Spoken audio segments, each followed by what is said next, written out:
It's moral victories and silver linings, right? Moral victories, silver linings, but come on, those are defeats really by any other name. Well, it wasn't as bad as I thought, as if our point of reference was only ever going to be some other misery. Or, ooh, man, it could have been so much worse, because you've heard. Turn on the news, open the paper, listen to a friend, it could get far, far worse, or maybe my most guilty. Well, the good news is that it's over, which is a fine perspective, I guess, for root canals, but little else. Wasn't as bad as I thought. It could have been worse. It's over. Moral victory, silver linings. Is that the best you and I can hope for these days? Now, I've said all those things lately. I've thought all of those things at least more than once. I'm out here trying my best to find some sort of consolation prize, some kind of participant ribbon for making it to the end of whatever this week's thing is, whatever it is or was or this. It can seem that every rose is nothing but thorns. And it can seem that we've been given so many lemons that we've just simply lost our taste for lemonade. I can't tell you how many times I've spoken with folks whose only bright spot exists in going through what they're going through is that they know it's not as bad as somebody else has it. Yeah, my house was destroyed last night, but my neighbor down the street lost his house and his garage, so I can't complain. Or what I hear more than that is, actually I don't ever hear someone talking about their house being destroyed, but what I do hear is when I visit folks in the hospitals, routinely they'll say, well, my surgery was 8 hours long, but the lady next 2 doors down here on this ward, hers was 10 hours, so I got off lucky. My dad, as many of you know, prayed for him when he had his open heart surgery. The surgeon good enough to come out and find me before Dad went under. He finds me before the procedure. At one point, he goes through his shtick about assuring me of his skills. I appreciate it. He tells me that he will do himself 125 of these procedures that year. Wow. I remember thinking that, thanks, Doc, but all I know now is there are 124 other folks who are going to be in the same position as my dad. His surgery goes well. Those other 124 folks are in good hands. If you need a cardiothoracic surgeon recommendation for Palm Springs, California, let me know. Those 124 folks are in good hands on what may be the worst day of their lives. Now Dad is moved to the cardiac ICU. I speak to the nurse who will be in charge of him overnight. Good luck, Godspeed, I tell her. Wonderful woman, absolutely skilled at talking to families, at talking to people like me. She reassures me, Dad is in good hands, tells me, go back to your Airbnb, get a good night's sleep. They'll call me if anything goes sideways, if anything goes the way it should not. She tells me, go home, get some sleep, and remember, in the intensive care, no news is good news. Good news can be hard to come by, right? 125 open heart surgeries offered as a comfort. The mechanic tells me, oh yeah, we rebuild like 2 or 3 transmissions a week around here. Super. Right before Christmas, literally December 23rd, I think, the cooktop on our stove dies. After the holidays, the appliance guy comes over, does his due diligence, finds the problem, takes his hat in his hands practically and says, I'm sorry, there's nothing else we can do. The stove cannot be saved, he says. Frigidaire does not make the parts anymore. He's conciliatory, trying to offer comfort. He knows what it means.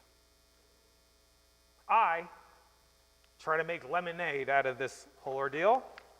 So I find myself staring at this man saying, well, at least we know what's wrong. And there's nothing we can do to replace it.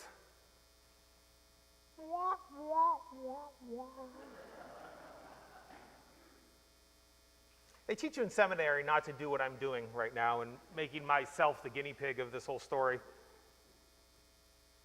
I don't know about you. I find it necessary so more and more often these days to be like those gold mining prospectors who are out there trying to pan out the good news like flakes of gold out of the rocky muddiness of just what is the complete and total abundance of the bad news. Is it just me? Am I alone? Kate and I got the bill from the plumber. We were both surprised that it wasn't higher. Hooray! Have you been in a place like that before? Gluten-free bread is on sale at Metro Market. It's usually $8 a loaf. Let that sink in. Now it's about $5.50. Hooray! We go to the store. The shelves are bare. All gone. Oh, no, wait, this is good news, we tell ourselves, because at least it went on sale. Have you ever done something like this? You know, the mail service postage here at church is unpredictable. In fact, Gary told me today that despite mailbox being over there, somebody crammed the mail into a crevice by the glass doors, by a CC&S. You know, sometimes our carrier comes in the morning, like first thing in the morning, and sometimes it doesn't seem like this person is around for days, and I'm not being hyperbolic, literally for days. I mentioned this to Cindy in the office. You know, Cindy, I don't think the mail's been picked up for a while, I say. The first thing out of both of our lips is how much we miss our old mail carrier. Oh, but that's okay, Cindy tells me. That's okay. There wasn't anything important to be picked up. And if there was, oh, I could just take it to the drop box on the way home. I know my examples are like little splinters. They're like annoyances compared to the ways of the world for so many. I recognize that. You recognize that. Most of us can see the privilege in the midst of our problems. Oh no, my stove is broken beyond repair. I need to replace it. I can't go without. But now my biggest hassle is I have to choose a replacement out of like the 10,000 different kinds. And I have to get it delivered. And I have to get it installed. And I have to get the busted one hauled away. Oh no.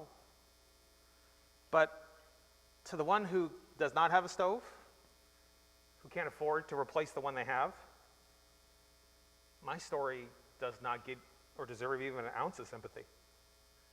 And so I wonder, friends, if you and I gain anything substantive or anything actually real when we undersell the struggles we're going through,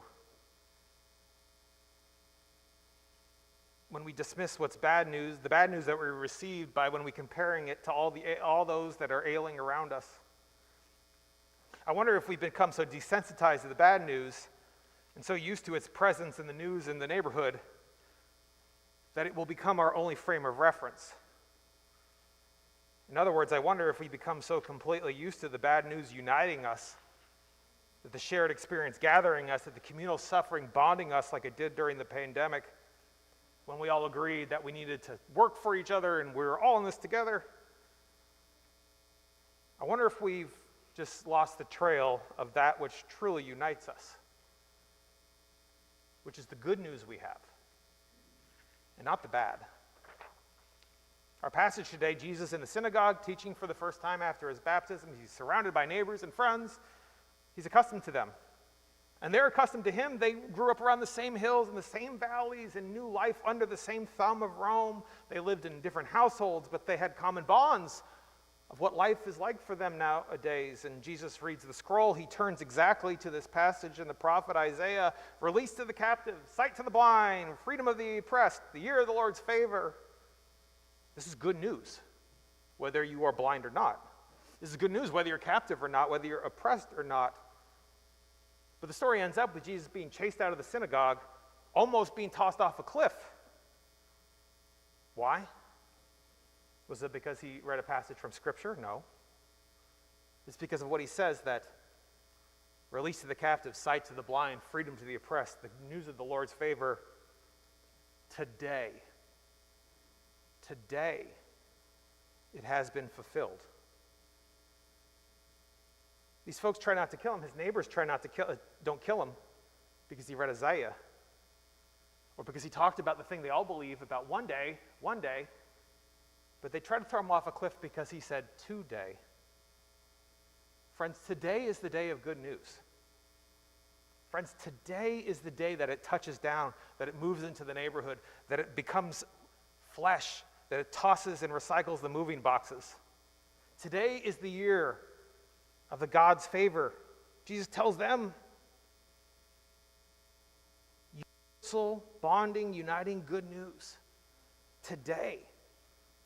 Regardless of people and place and creed or whatever, there is, friends, good news today. It's in no short supply. But when we're like the folks of the synagogue, we become unwilling to hear good news because it sounds like a challenge to the bad news that we have lifted up as our shared experience. Today is Recommitment to Justice Sunday, the work of justice. What we recommit to this morning is the work of Christ. It's the call to bring this good news here today. And now people of the community can't hear it.